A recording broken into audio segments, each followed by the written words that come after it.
Grade 2 Tamil exercises lesson 29 වල අද බලමු පොරොත්කලයි අඩයාளම් කාණුවෝම්. ඒ කියන්නේ දේවල් හඳුනා ගනිමු. Let's identify things ගැන බලන්න යන්නේ. හොඳට ඉගෙන ගන්න. එතකොට ඔයගොල්ලන්ට ඊළඟ පාඩම කරනකොට හරිම පහසු වෙන්න පුළුවන්. අනිත් එක ගොඩාක් මගේ YouTube supportersලායි මගේ ස්ටුඩන්ට්ස්ලායි ඉල්ලලා තියෙනවා ටික පොඩි වීඩියෝස් දාන්න කියලා. එතකොට ඒගොල්ලන්ට ඉගෙන ගැනීම හරිම පහසුයි කියලා. ඒක නිසා මම පොඩි වීඩියෝස් තමයි දැන් දාන්න පටන් අරන් තියන්නේ. මෙතනින් බලමු. දැන් මොකක්ද අහන්නේ? මෙතන පින්තූර වගේක් දීලා තියෙනවා. ඒව මොකක්ද කියලා අපි හඳුනා ගනිමු කියලා. පළවෙනියට දීලා තියෙන්නේ ඔයගොල්ලෝ සිංහලෙන් නම් මේ නම් දන්නවා ඇති, ඉංග්‍රීසි වලින් දන්නවා ඇති, දෙමළෙන් දන්නේ නෑ. සමහර ඒවට නම් දන්නවා. පළවෙනියට මොකද තියෙන්නේ මෙතන? පරිප්පු. පරිප්පු වලට දෙමළෙන් කියන්නේ පෙරුප්පු. ඉංග්‍රීසි වලින් ඩාල්.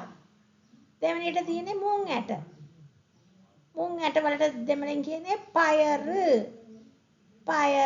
පාසිපයරු කියලාත් කියනවා, පච්චයි පයරු කියලාත් කියනවා. පයරු. ඒකට ඉංග්‍රීසි වලින් green gram. අනිත් එක කඩල. කඩල වලට කියන්නේ කඩලයි. chickpeas වලට තියෙන්නේ කඩලයි කියලා. මේක ඔයගොල්ලෝ මේ නම් ටික හොඳට බලා ගන්න, කියවන්න පුළුවන් වෙන්න ඕනේ, ලියන්න පුළුවන් වෙන්න ඕනේ. ඒවෙන් දැන් පරිප්පු පෙන්නලා එවොත් මේක මොකද්ද කියලා ඔයගොල්ලන් දැනගන්න ඕනේ. මේක පරිප්පු කියලා දෙමළෙන් කියන්නේ කියලා කියන්න දැනගෙන ඉන්න ඕනේ. මෙතන බැලුවොත් ඔයගොල්ලන් දන්නවා මෙතන දීලා තියෙනවා පින්තූරවල තුනක්. පළවෙනි එක තමයි දුරු. අනිත් එක ගම්මිරිස්. අනිත් එක උළුහාල්. ඒ තුන ඔයගොල්ලන්ට සිංහලෙන් දන්නවා. එතකොට දෙමළෙන් හරි ඉංග්‍රීසියෙන් කියන්න කිව්වොත් දුරු වලට කියන්නේ සීරහම්. ගම්මිරිස් වලට කියන්නේ මිලහු. උළුහාල් වලට කියන්නේ වෙන්දයම්. එතකොට සීරහම් වලට කොහොමද කියන්නේ? සිංහලෙන් ඉංග්‍රීසි වලින් දුරු, cumin seed. මිලහු වලට ගම්මිරිස්, pepper. වෙන්දයම් වලට උළුහාල්, fenugreek කියලා කියන්නේ. මේවා හොඳට පාඩම් කරගන්න. මේක ඔයගොල්ලන්ට කුස්සියේදී බලා ගන්න පුළුවන් බඩු. මේවා හොඳට බලාගෙන ඒවේ දෙමළෙන් කොහොමද කියන්නේ කියලා ඔයගොල්ලන් ඉගෙන ගන්න. මෙතන අපි ඉගෙන ගන්න යන්නේ නැවතුම් සලකුණු කොහොමද දාන්නේ කියලා. කොතනද දාන්නේ කියලා. நிறுத்தக்குறியீடுகள் කියලා කියන්නේ. නැවතුම් සලකුණු වලට කියන්නේ දෙමළෙන් நிறுத்தக்குறியீடுகளை ඉடுவோம். Let's put stop signs. එතකොට මෙතන මම මේ සාකච්ඡාවක් ගන්නවා. ඒ කියන්නේ ශිෂ්‍යයයි කඩේ මුදලාලි දෙන්නෙක් අතරදී තියෙන සාකච්ඡාවක් ගැන අහන්නේ. ඉතින් ශිෂ්‍යයා අහනවා අයියා මාම්බලම් එන්න විලයි.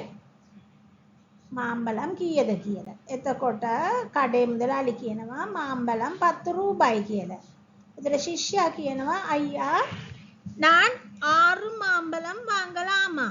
මට අඹ ගෙඩි 6ක් ගන්න පුළුවන්ද කියලා. එතකොට මුදලාලි කියනවා ஆம் தம்பி நீங்கள் 6 மாம்பழம் வாங்கலாம். එතකොට මානවන් ශිෂ්‍යයා කියනවා ஐயா என்னுடன் 100 ரூபாய் உள்ளது. ஐயா எனக்கு மிகுதி காசு தருவீர்களா? එතකොට මුදලාලි කියනවා தம்பி உங்களுக்கு நான் மிகுதி காசாக 40 ரூபாய் தருகிறேன். එතකොට ශිෂ්‍යයා කියනවා නන්රි සර් කියලා. එතකොට ඕගොල්ලන් දැනගන්න ඕනේ මෙතන නැවතුම් සලකුණ කොතනද දාන්නේ? දැන් අපි මේ ප්‍රශ්නයකට දාන්න සලකුණ කොතනද දාන්නේ කියලා දැනගන්න ඕනේ. අයියා මාම්බලම් එන්න විලයි කිව්වම එතන ප්‍රශ්නයක් අහනවා. එතකොට මොකද එතන දාන්න ඕනේ? ප්‍රශ්නට අපි දාන්න සලකුණ තමයි එතන දාන්න ඕනේ.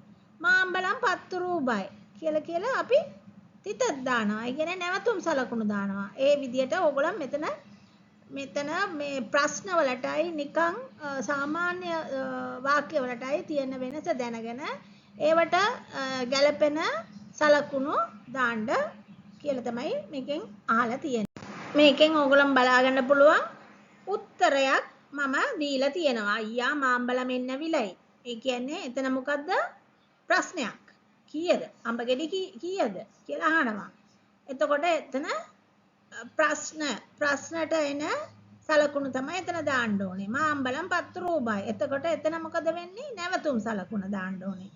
ඒ වගේ තමයි ඔයගලන්ට මේක මම උත්තරයක් වශයෙන් පහසු වෙන්න දීලා තියෙනවා. මේක ඉගෙන ගන්න.